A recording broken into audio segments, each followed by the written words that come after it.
बॉलीवुड अभिनेता सुशांत सिंह राजपूत ने अपने घर पर फांसी लगाकर आत्महत्या कर ली। वह पिछले 6 महीने से डिप्रेशन में थे और मुंबई के मनोवैज्ञानिक से इलाज करवा रहे थे। सुशांत सिंह राजपूत के इस कदम से हर कोई हैरान है। हालांकि वो काफी लंबे समय से सोशल मीडिया पर कम ही एक्टिव थे, लेकिन उनके दिमाग में क्या चल रहा है इसका जवाब उनकी सोशल मीडिया पर कुछ पोस्ट से पता चलता है। इससे अंदाजा लगाया जा सकता है कि वो अच्छा महसूस नहीं कर रहे थे और उनका दिमाग किस तरफ जा रहा था। का समय रहते इसको पहचान लिया जाता तो आज सुशांत सिंह राजपूत शायद हमारे बीच में होते। 30 जून को उन्होंने इंस्टाग्राम पर आखिरी पोस्ट लिखी थी, जिसमें उन्होंने अपनी मां को एक इमोशनल कविता भेंट की थी। साथ ही उन्होंने एक ब्लैक एंड व्हाइट फोटो भी शेयर की थी जो उनकी मां की थी। इसके अलावा उनके ट्विटर के फोटो पर अगर गौर करें तो उन्होंने एक ऐसे पेंटर की तस्वीर लगाई थी जिन्होंने खुद आत्महत्या की थी। दोस्तों, ये तस्वीर है आदित्य डच चित्रकार शिल्पकार विंसेंट वैन गोग की। गोग ने जब ये पेंटिंग बनाई थी तब वह डिप्रेशन से जूझ रही थी। स्टेरी नाम की इस पेंटिंग को विंसेंट ने साल 1889 में बनाया था, जब उनका डिप्रेशन का इलाज चल रहा था।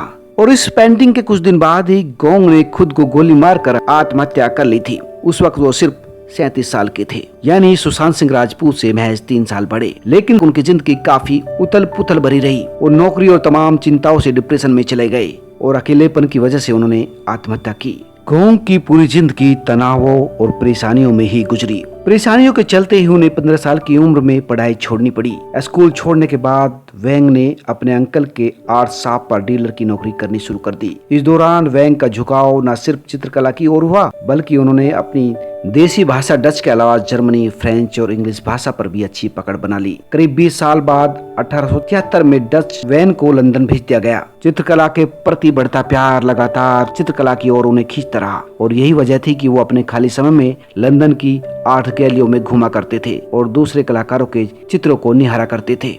इसी बीच वैन गोग को अपने मकान मालिक की बेटी यूजेनी लोयर से प्रेम हो गया, मगर यूजेनी द्वारा उनके प्यार को नकारे जाने के बाद वैंग पूरी तरह से टूट गए, हताश हो गए और इसी के चलते उन्होंने खुद को पूरी तरह से भगवान को समर्पित कर दिया। वैन ने इस बीच चर्च में जाकर वहां शिक्षा ग्रहण करने का मन बनाया ताकि वो अपना पूरा जीवन भगवान को समर्पित कर सके, लेकिन किस्मत को कुछ और ही मंजूर था। वैन को चर्च से भी निकाल दिया गया। अपने जीवन से हताश वैंग ने अब मान लिया था कि वो अपनी भावनाओं को कैनवास पर पेंटिंग के रूप में उतारेंगे और अपनी कला के जरिए लोगों तक अपनी बात पहुंचाएंगे। वैंग इस नए रास्ते पर निकले तो, लेकिन ये रास्ता भी इतना आसान नहीं था और शुरुआत में काफी संघर्ष उनको करना पड़ा, क्योंकि लोगों द्वारा उनकी पेंटिंग पर दी जाने वाली प्रतिक्रिया बहुत ही ठंडी और निराशा देने वाली थी, जो उन्हें मायूस कर देती थी। और यही वजह थी कि उनकी पेंटिंग को बेकार कहकर नकार दिया जाता था। लेकिन वैन ने कभी हार नहीं मानी, बल्कि खुद को बेहतर कलाकार बनाने के लिए 1881 में उन्होंने ब्रुसेल्स अकादमी में वाटर कलर पेंटिंग कला को सीखना शुरू कर दिया। अपनी शिक्षा पूरी होने के बाद वैंग ने डच चित्रकार एंटोन मावे के साथ काम करना शुरू कर दिया। 1885 में वैंग ने एक पेंटिंग बनाई जिसका नाम पोटैटो इटरस था। इस पेंटिंग की उनकी मौत के बाद काफी सराहना की गई और इसे एक नायाब पेंटिंग का खिताब दिया गया। इसके बाद वैंग 1886 में पेरिस में अपने छोटे भाई थियो के पास आ गए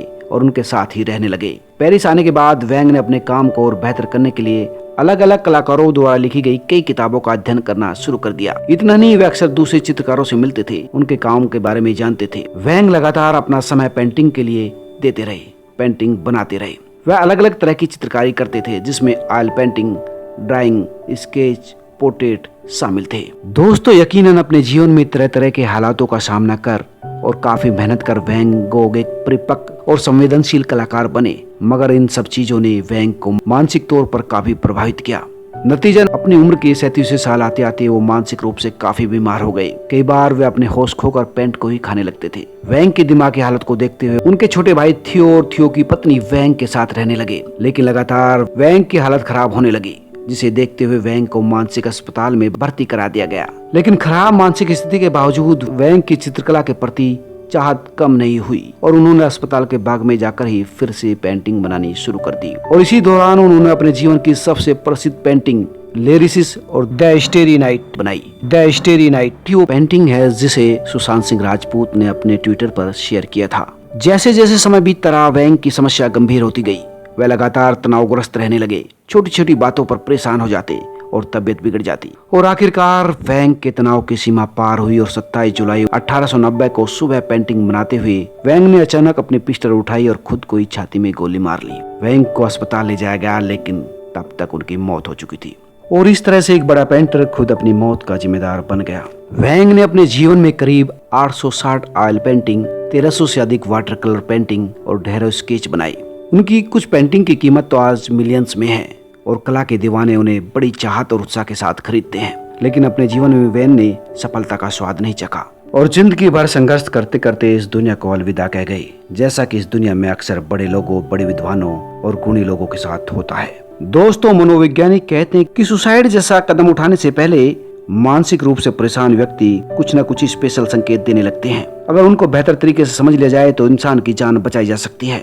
और सुशांत सिंह राजपूत ने भी कुछ संकेत जरूर दिए थे, जैसे कि ये पेंटिंग शेयर करना और लगातार 6 महीनों से मनोवैज्ञानिक के जरिए इलाज करवाना। लेकिन दुर्भाग्य से ना तो उनके परिवार वालों ने, ना ही दोस्तों ने और ना ही उस चिकित्सक ने जो उनका इलाज कर रहा था ये बात समझ सके कि सुशांत सिंह राजपूत लगातार मानसिक रूप से और ज्यादा बीमार होते जा रहे हैं और उनका रोग गंभीर होता जा रहा है। काश समझे होते तो सुशांत सिंह जैसा होनहार और अच्छा कलाकार हमारे बीच में होता। और अंत में एक रिक्वेस्ट आप सब दोस्तों से है। दोस्तों, एक रिसर्च सामने आई है जिसमें पता लगा है कि कोरोना काल में करीब 50% लोग ऐसे हैं जो मानसिक रूप से काफी अवसादग्रस्त हैं। इसलिए आप सभी से अनुरोध है कि खुद भी खुश रहें और अपने आजू बाजू भी देखते रहें कि कहीं कोई व्यक्ति, कोई पड़ोसी मानसिक रूप से काफी बीमार तो नहीं हो गया। अगर ऐसा है तो उसकी हेल्प करें और खुद भी खुश रहें, क्योंकि संघर्ष का नाम ही जिंदगी है और जिंदगी जीने के लिए होती है, खोने के लिए नहीं। नमस्कार। सब्सक्राइब करें, लाइक करें और अपने दोस्तों के साथ शेयर भी करें।